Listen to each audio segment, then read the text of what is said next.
lectures entitled Story of the Buddhist Hill, Part 1 of 2 on Between Master and Disciples, given in English on August 15, 2021.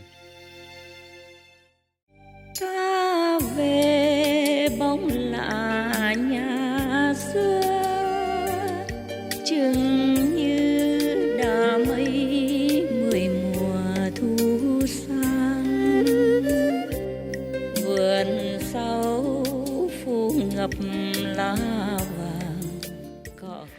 Hi, lovely people, all of you in the whole wide world. My greetings and best wishes to you. Here is another story to cheer you up. Perhaps this is from Vietnamese folklore.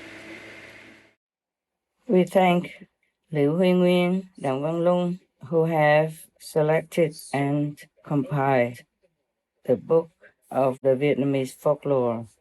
And we thank Hợp Tuyển Truyện Cổ Tích Việt Nam team for these beautiful stories.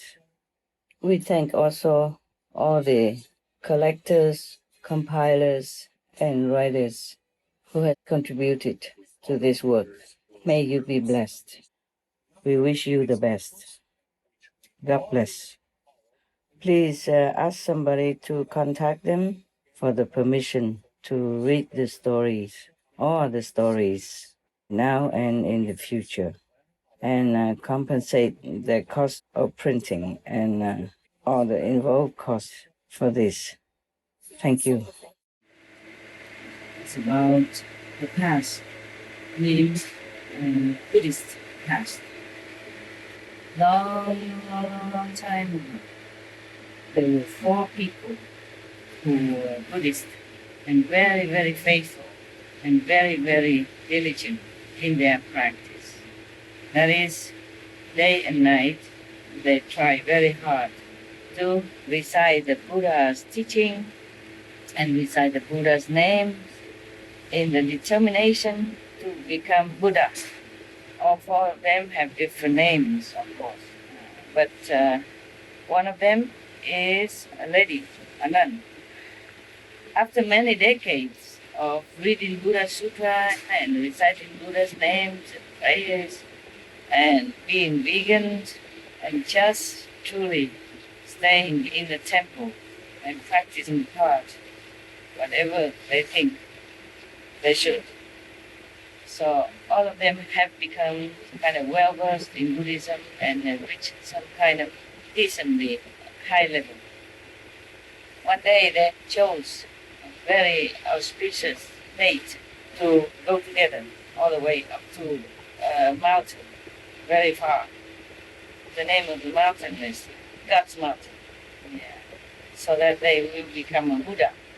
They think their time has come and they should become Buddhas. So they went together to that mountain. If you are high level already, if you go to that mountain, you will become a Buddha. It's a very, very far away place. So many, many years of hardship and traveling long distance. One day they arrived at the mountain and were so tired. There's no way to describe how tired they are. But all of them are determined in their goal, thinking, we are already here at the foot of the God's mountain, and we cannot just give up. Thus, even though the evening is already there and the sun has set behind the mountain, they still try very hard to follow the little path, dirt path, to go all the way up to the mountain top. When they were on top of the mountain, the night already played, and the whole sky and the surroundings were as dark as black ink. All of them are very, very hungry and exhausted. They can no longer continue. The hunger and the exhaustion forces them to stop and take a rest, but none of them can sleep. Suddenly one of them say, oh my God, if right now we have like a magic wand so that we can wish for something, wouldn't that be good? So the other say, yeah, Suppose we have that magic wand, a wish fulfilling wand. What would you like to eat then? So one of them, too hungry and too tired, cannot even control his mind or speech. Oh, not just one of them, all of them are like that. So no matter what they like, even though they are monks and nuns, they just like blurt it all out to what they want without any caution anymore because they're too tired and too exhausted. One of them say, "Oh, I wish I had some dog meat now to eat." Oh God. But along with the dog meat, there should be sufficient and proper condiments, like all kinds of herbs, etc. And the second one just cut him off and say, "Oh, I would like to have a meal with beefsteak. Even if the ox or the cow is already old, it's even better, so I can chew longer." And third one said, "Oh, I would just like to have a chicken with lemon leaves." Finally, the nun said to them, "No, I would like to have just a meal with boiled vegetables, and then I can drink the boiled water. That will be good enough for me. It will quench my thirst as well as my hunger." So they all lay down without anything. Just imagine that. Have nothing to eat. In the morning, they all woke up and then prepared to continue to go. Then suddenly there was an old man with very white hair and a white beard with a walking stick coming from the middle of the mountain. He looked very tired, but his voice was very, very crispy and clear still. "Hey, where have all of you come from?" So one of them say, "Ah, elderly, we, the monks and nuns, we want to come up to the God's mountain so that we can become Buddhas. Yeah. Could you please show us the way, if you know?"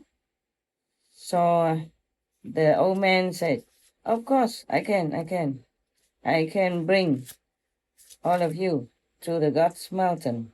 But now you have to spit onto these leaves." After that, the old man took out from his shoulder bag four Bodhi leaves. You know, the Bodhi leaves are supposed to come from the Bodhi tree. The Bodhi tree is one of the trees that the Buddha sat before he sat to meditate non-stop until he became Buddha. So they spit onto these leaves. And all of them, after they spit onto the leaves, they feel nauseated, and their stomach and their liver and everything became very, very funny. And then just in a blink of an eye, all of them vomited out.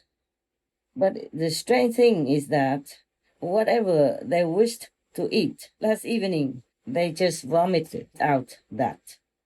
Exactly that. So all three monks vomited out all kinds of meat, like chicken meat, cow meat, beef, and then dog meat. Only the nun, she vomited vegetables. Yeah. So the old man said to them, "This is already the top of the God's mountain. You are already in the Buddha's land. But here you vomited out all the animal meats, which are forbidden. So how can you call yourself a real practitioner? You cannot become a Buddha." Hello, Buddha, why do you cry? In your stone heart, how much desire? Why do your tears stream down the sea? Why give your love to the pebble? Warning: sensitive content. So all three monks vomited out all kinds of meat, like chicken meat, cow meat, beef, and then dog meat. Only the nun, she vomited vegetables. So the old man said to them, "This is already the top of the God's mountain. You are already in the Buddha's land. But here you vomited out all the animal meats, which are forbidden. So how can you call yourself a real practitioner? You cannot become a Buddha." And then the old man pointed to the nun and said, "Okay, you just go alongside this path and go all the way up to the mountain top. Don't go down, go up. You're almost there." So the nun continued to follow the path to go up to the top of the mountain. And then she became a Buddha. She became Kuan Yin Bodhisattva. Kuan Yin Bodhisattva has many, many magical powers. She is powerful. She can destroy any of the bad ghosts and demons so they don't bother the good people on the planet. From that day on, even up to this day, the family and the clan of the nun still continue to worship Kuan Yin Bodhisattva. And every New Year, whenever they worship Kuan Yin Bodhisattva in the New Year, they put out a bowl of vegetable soup. And the other three monks were feeling so ashamed that they could not become Buddhas, and then they lost all the merit that they had accumulated through their diligent and ascetic practice. So all of them became very, very sad, and then they died in the middle of the mountain because they died in the middle of nowhere. So nobody knew, nobody buried them.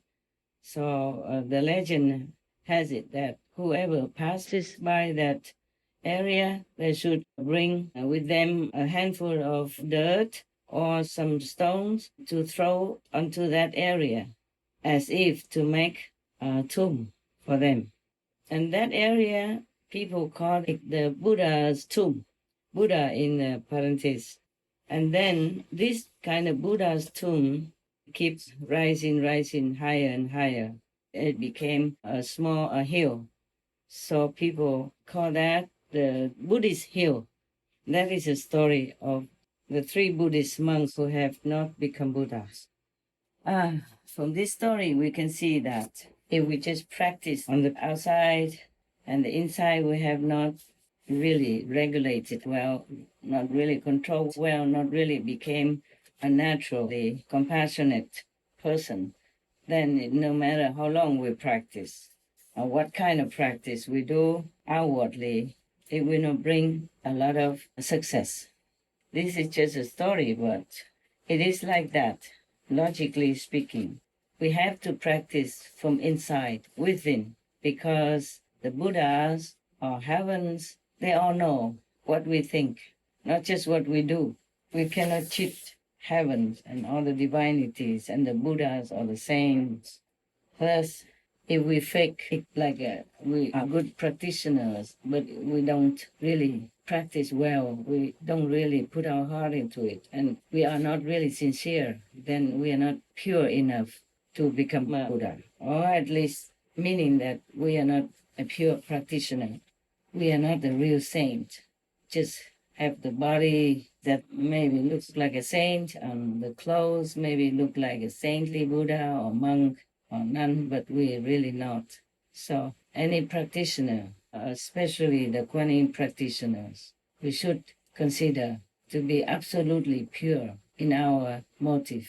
Otherwise, it doesn't matter how long we say we are practicing, we go nowhere. Some people will eat vegan or vegetarian, but are still thinking of meat and fish and the like. Even just to think about them is like the real thing. So these monks, they vomited out the things that they wished to eat, though they did not physically consume them, they vomited them out the same. So all the 5 precepts that thou shalt not kill, meaning we are vegan. But then the desire inside must also be cut. Mostly the Kuan Yin practitioners, they don't have difficulty with that. If they're sincere, they don't even think of meat or fish anymore. And even if they do, they feel very ugly and impossible to even think to eat that. And if they go to the supermarket, for example, they will try to avoid the meat and fish and animals dead corpse area. If they have to pass by, it feels very uncomfortable. They have to pass by very quickly and don't even want to look at that because they know it came from the terror, the suffering of other beings. And that makes them feel painful also. I guess the story is very, very simple, even though my translation is not all that perfect, but you understood. And I hope that you remember that the real practice is inside, within, not the outside. That's why often, normally we, the practitioners, don't tell of our inside spiritual visions. Sometimes it's okay, sometimes okay.